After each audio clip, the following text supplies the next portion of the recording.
South Korean police have officially raided HYBE's headquarters, and the center of it all is Bang Si-hyuk, the man who took BTS global, and the charge is fraudulent, unfair trading under Korea's Capital Markets Act. We have talked about this multiple times on my channel, so here's another deep dive. Now, behind the dramatic headlines, is a far more complicated legal and political story, one that involves turf wars between law enforcement agencies, gray areas in securities law, and a growing divide between how the Korean media frames Bang Si-hyuk's alleged actions and what regulators are actually saying. So in this video, which is going to be another deep dive like I just mentioned, I'm going to break down three major developments. First, how the Korean police raided HYBE's headquarters and how the Korean media covered this issue. And second, the growing power struggle between prosecutors and police over who gets to investigate Bang Si-hyuk. And third, why legal experts say the current charges against BSH, Bang Si-hyuk or Hitman Bang, may not stick, and why this case might belong under criminal fraud, not capital markets law. Alright, so let's start here. So yes, on July 24th, 2025, South Korean police raided the headquarters of HYBE in Yongsan, Seoul, Korea. The raid was part of an ongoing investigation into HYBE chairman Bang Si-hyuk, who is accused of fraudulent, unfair trading under Korea's Capital Markets Act. The police had tried multiple times to get search warrants earlier this year, in April and May, but were denied by the prosecution. After the FSC, Financial Services Commission, referred Bang Si-hyuk to the prosecution last week, the warrant was finally granted. So we now see an active criminal investigation with physical evidence, potentially being seized from HYBE's headquarters. We'll have to see whether there's anything that the police can get out of the search. And now, so far, we don't have any information from the Korean media. Now, the legal question is whether Bang Si-hyuk's actions before HYBE's IPO qualify as fraudulent, unfair trading. The key issue is, I believe, intent. Did he knowingly mislead sellers for personal or related party gain? Now, in their official referral to prosecutors, the Securities and Futures Commission, SFC, stated that Bang Si-hyuk misled existing shareholders into believing that the IPO will be delayed. 마치 상장이 지연될 것처럼. And this phrasing is important because it does not accuse Bang Si-hyuk of outright lying that there was no IPO planned at all. Instead, it suggests he may have downplayed or obscured the IPO timeline, perhaps to create the impression that it was not imminent, without denying it entirely. And we have talked about this in depth in my previous video, for which I will attach a link to it in the description of this video, so you can check it out if you haven't watched that already. It's another deep dive. By contrast, though, most of the headlines and articles go further. There are articles, dozens of articles being released today covering this issue, how the police have raided into HYBE's headquarters. They describe the allegations as Bang Si-hyuk telling investors there were no IPO plans. 기업 공개 계획이 없다. So there you go. For example, 스포츠 경향. Where is this? X Sports News. JTBC, infamous JTBC. 한국경제, Korea Economic Daily, which has been targeting Bang Si-hyuk and HYBE since last year with their exclusive pieces. And they're the one who's leading this Korean media coverage on this particular issue. Now, there's one article, so one article out of 5, this one is from Newsys, that has phrased it just as SFC does, that he is being accused of having told investors that the IPO might be delayed. But everyone else has described the allegations as Hitman Bang telling investors that there were no IPO plans, while secretly moving toward an IPO behind the scenes. And again, that's a much stronger and more inflammatory accusation. This difference in wording could have legal consequences. Like no IPO plans is a clear and verifiable falsehood if disproven. IPO will be delayed, on the other hand, is more subjective. It could be seen as a misleading implication rather than a lie. So from a criminal standpoint, this shifts the focus from outright fraud to whether he manipulated expectations. And that can still violate the Capital Markets Act under Korea's definition of unfair trading. We'll have to see, but it's harder to prove intent and harm, which is what this particular article released by Deal Site has talked about. The fact that the SFC has shifted away from the original allegations, phrases that Bang Si-hyuk outright lied that there will be no IPO plans, to now, revised phrase that he told investors that IPO will be delayed. Okay, again, I talked about that in this video. All right, now, so that was what the Korean media talked about today on July 24th. Now, second part 2. There's a dispute between agencies over who should lead the investigation, according to 한국경제, Korea Economic Daily. So here's an article released on July 23rd, the day before. So this article offers political and institutional context to the Bang Si-hyuk investigation. The title of the article is this: Who will reveal Bang Si-hyuk's fraud? Tug of war between prosecutors and police. In the ongoing investigation into HYBE chairman Bang Si-hyuk's alleged violations of capital markets law, the prosecution and the police are clashing over who gets to take the lead. A recent statement from the Seoul Southern District Prosecutor's Office has reignited tensions that have been simmering since South Korea's prosecutorial reform and the redistribution of investigative powers between police and prosecutors.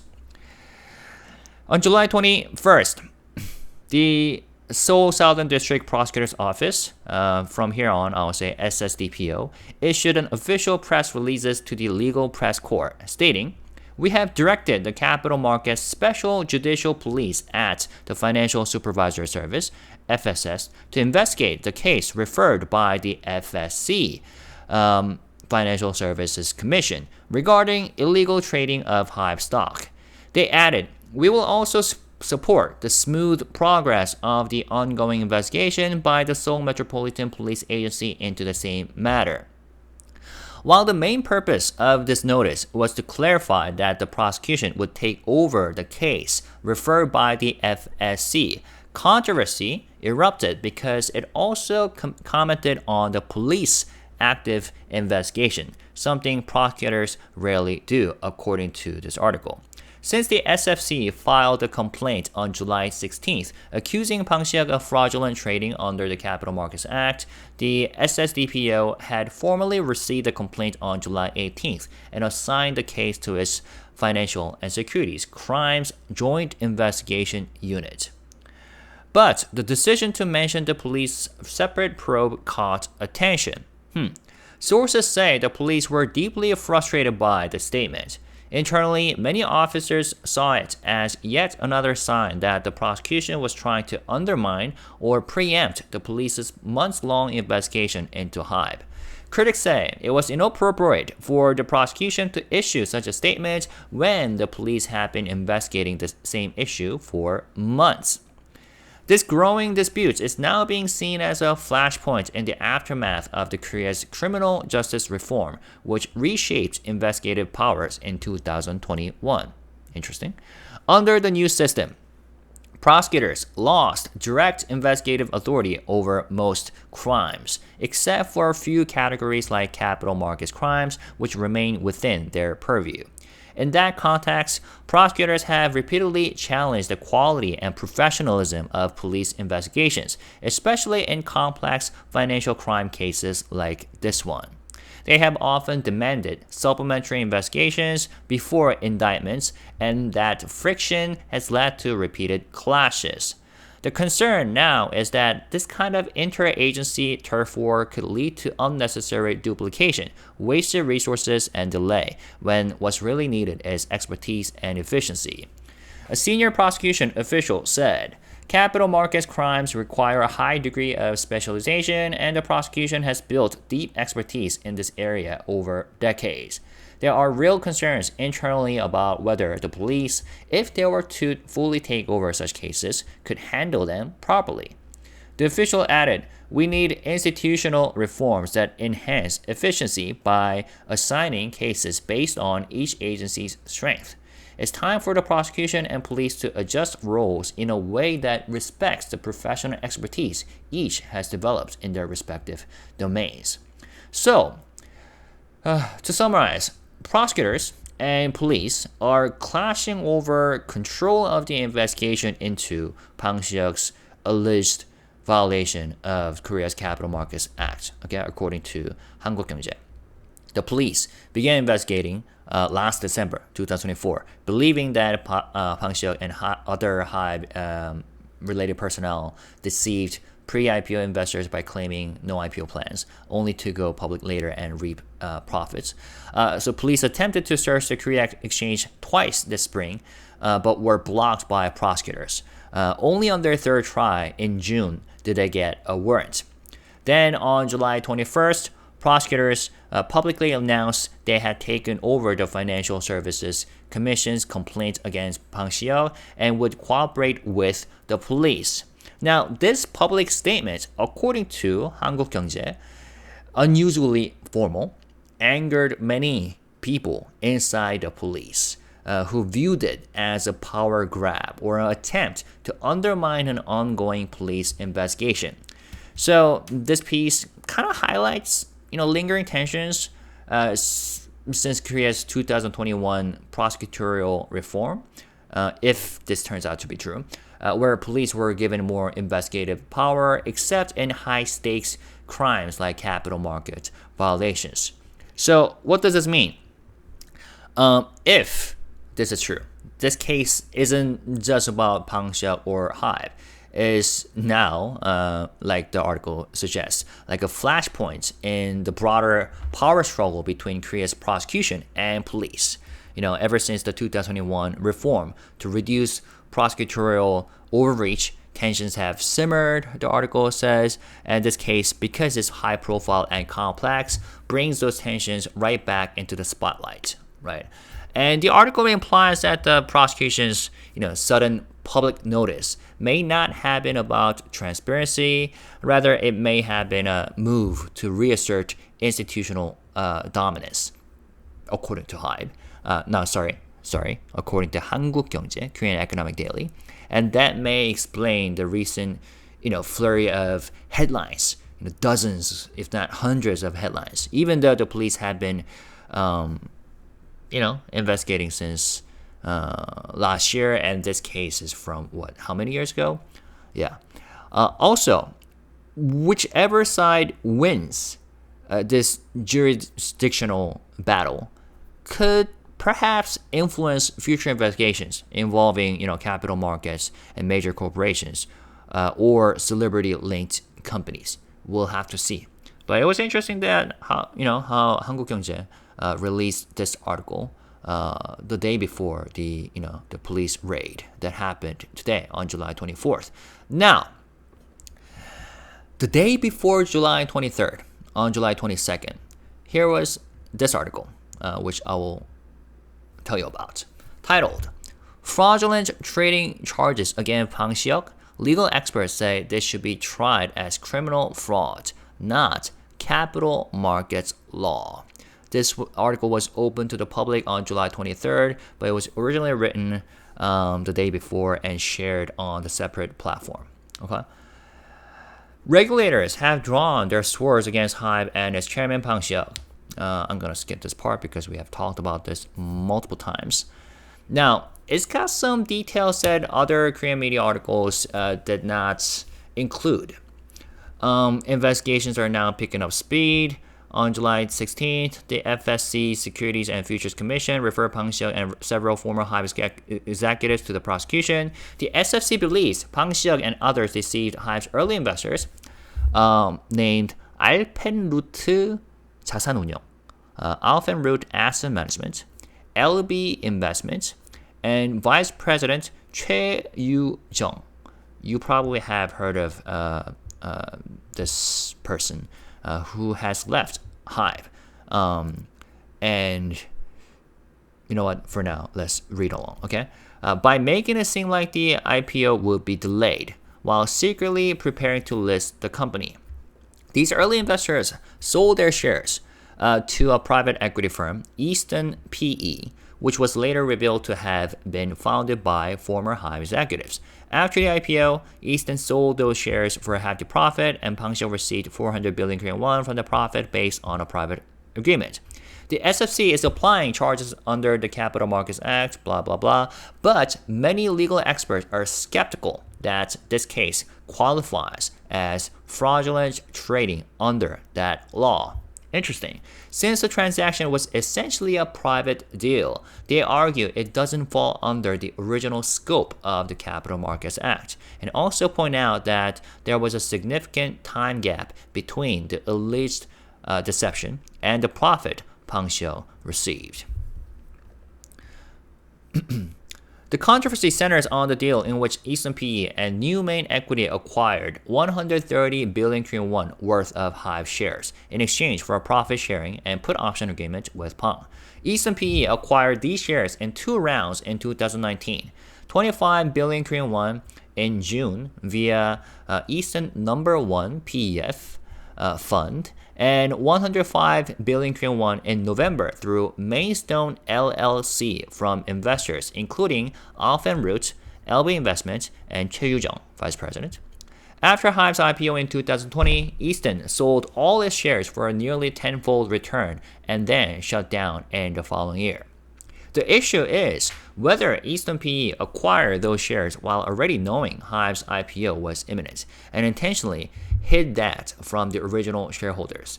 Easton PE was run by former HYBE insiders, ex-chief investment officer Kim Jong-dong, current IPX division head Lee Sung-seok, and CEO Yang Jun-seok, formerly of Korea Investment and Securities, HYBE's IPO underwriter. That's why suspicions have persisted that they misled original investors and unfairly pocketed massive profits. The SFC is invoking Article 178 of the Capital Markets Act, which broadly defines fraudulent trading.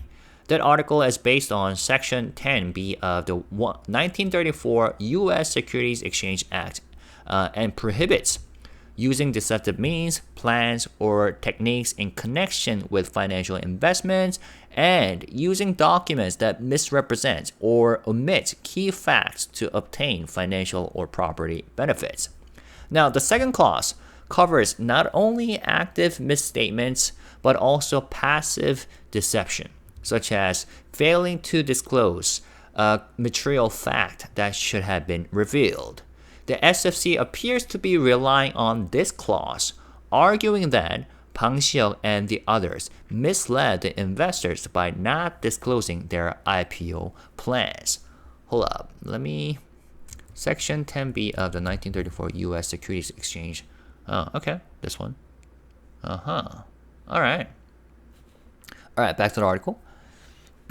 Still, many legal experts think using the Capital Markets Act here is inappropriate.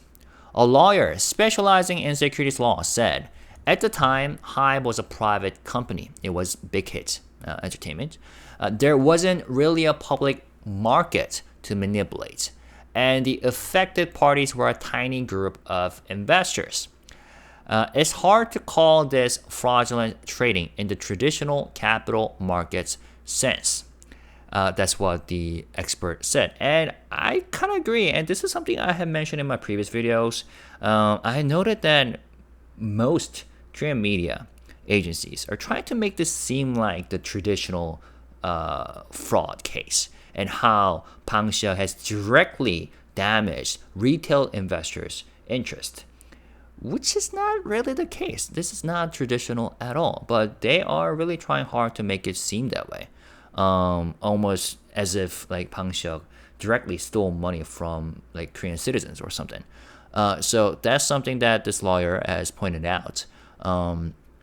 Also, since this was a private transaction between a few parties, applying a law designed to protect open markets and general investors may not be a good fit. 다수가 참여하는 자본시장을 대상으로 한 사기적 부정거래 혐의를 가져와 적용하다는 건 부적절하다는 얘기다. Okay. Instead, experts say the proper charge would be criminal fraud under the Criminal Act. But because the Criminal Act isn't under the SFC's jurisdiction, the decision to pursue that path will rest with prosecutors once they've received the case. So how likely is it that criminal fraud could be proven? That's the question. Another legal expert said, fraud under the Criminal Act is narrower than fraudulent trading under capital markets law. It requires active deception. In other words, simply saying there are no IPO plans wouldn't be enough. It wouldn't meet the threshold of active deceit. HYBE has consistently maintained that they never lied about their IPO plans. They argued that in 2019, there was no guarantee that an IPO would happen, and that the original investors sold their shares for reasons unrelated to whether HYBE would go public.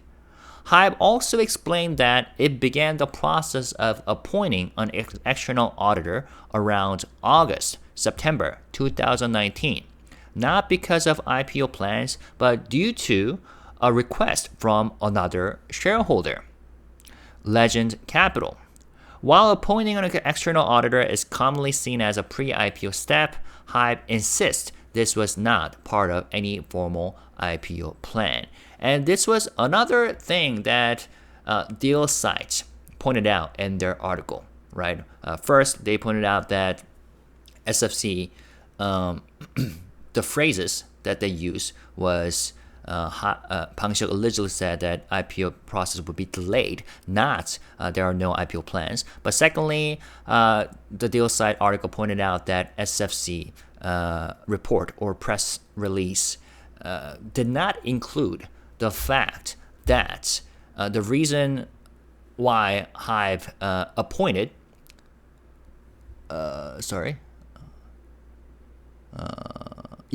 the reason why HYBE appointed an external auditor was because of the request made by the original investor, not the new investor, which could be a significant, snippet of facts that the public maybe should be aware of. Okay. Now, what about the timing gap? So according to this article, we're continuing with this article released by 조선일보.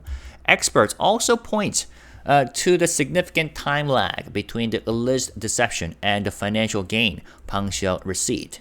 In fraud cases, the deception and the profit usually happen in close sequence.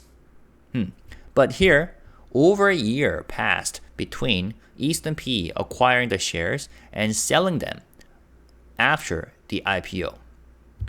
BTS global rise during that period wasn't something HYBE could have predicted or controlled. And yeah, again, that's something that I have talked about as well. One lawyer said, it's hard to argue that HYBE intentionally manipulated the value of those shares. BTS popularity exploded during that time, and that alone had a huge impact on the stock price. Calculating Bang Si-hyuk's profit is also legally tricky. Is the gain really the difference between the stock value at an acquisition and the value post-IPO? That's not an easy call in court. Now, what about the undisclosed profit-sharing deal? Interestingly, the SFC appears to have chosen not to pursue a separate charge for HYBE's failure to disclose Bang Si-hyuk's put option and profit-sharing agreements in the IPO prospectus. It likely decided that this wasn't a standalone criminal violation under the law. Why? Because the agreement only concerned Bang Si-hyuk and Eastern PE, and it wouldn't have influenced public investors' decision to buy HYBE stock. The put option had two conditions. If HYBE didn't go public, Bang would personally repurchase the shares, again, irrelevant to public investors.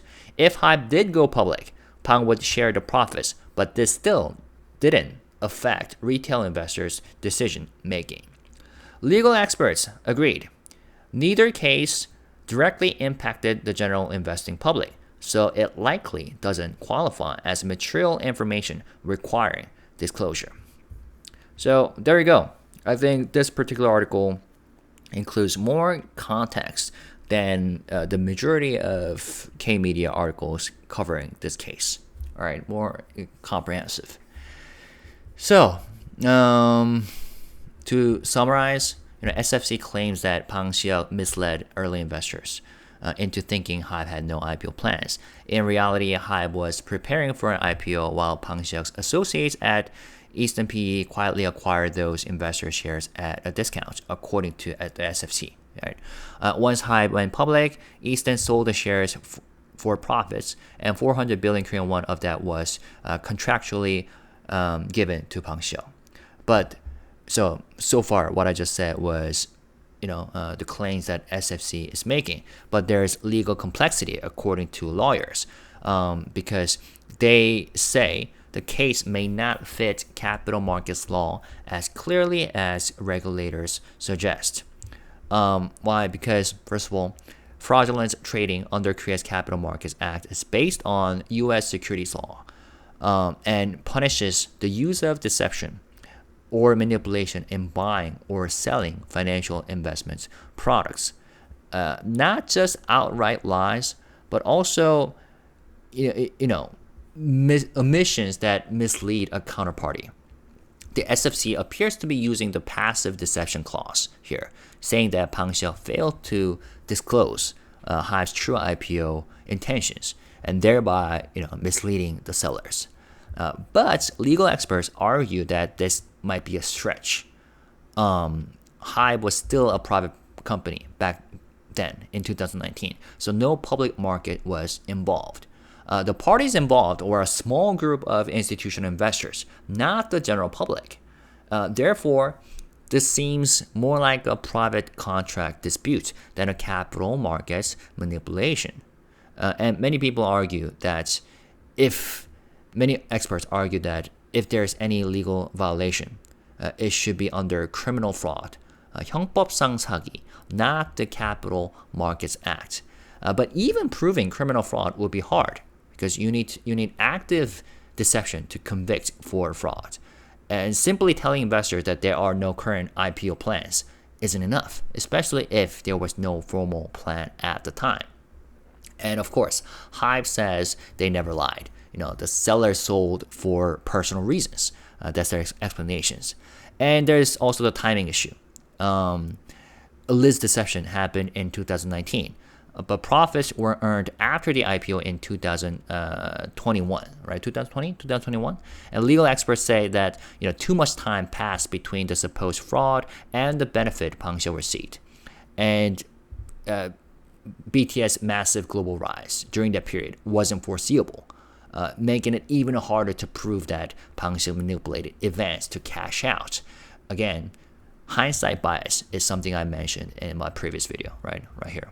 Boom. And some expected that Bang Si-hyuk could be charged for failing to disclose his 400 billion Korean won profit sharing and put option deal in HYBE's IPO process, but the SFC, interestingly, appears to have chosen not to pursue that, possibly because the deal wasn't the deal wasn't relevant to public shareholders.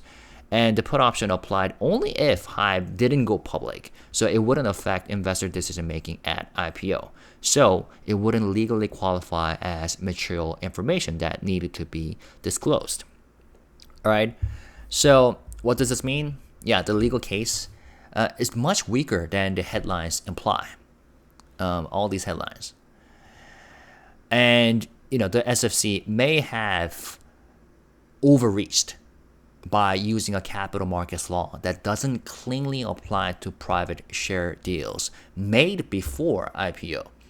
And proving criminal fraud will also be tough, unless prosecutors can uncover written or recorded evidence showing intentional deception. For example, like saying, let's pretend we're not going public so we can buy them out cheap, and probably that's some sort of evidence that the police would love to get their hands on by doing this search, raid into HYBE's headquarters. But unless that happens, it's unlikely a Korean court will convict on this basis. And the media, on the other hand, may be inflating the legal risk. And even if Bang Si-hyuk is indicted, the odds of him being convicted for either fraudulent trading or criminal fraud appear low unless new evidence emerges. But of course, it's all about headlines, right? In terms of damaging someone else's reputations. But yeah, the true stakes are reputational, not legal, I think, because this is more about public perception and perhaps investor confidence, because especially since this involves BTS company, parent company, HYBE, and the face of the Korean entertainment IPO trend. So where does this all leave us? Right now, the headlines scream fraud, right? All the Korean media agencies are screaming Bang Si-hyuk has done it. But the legal footing is pretty shaky, I think. Like, prosecutors may pursue charges, but conviction will be difficult without new evidence showing clear intent.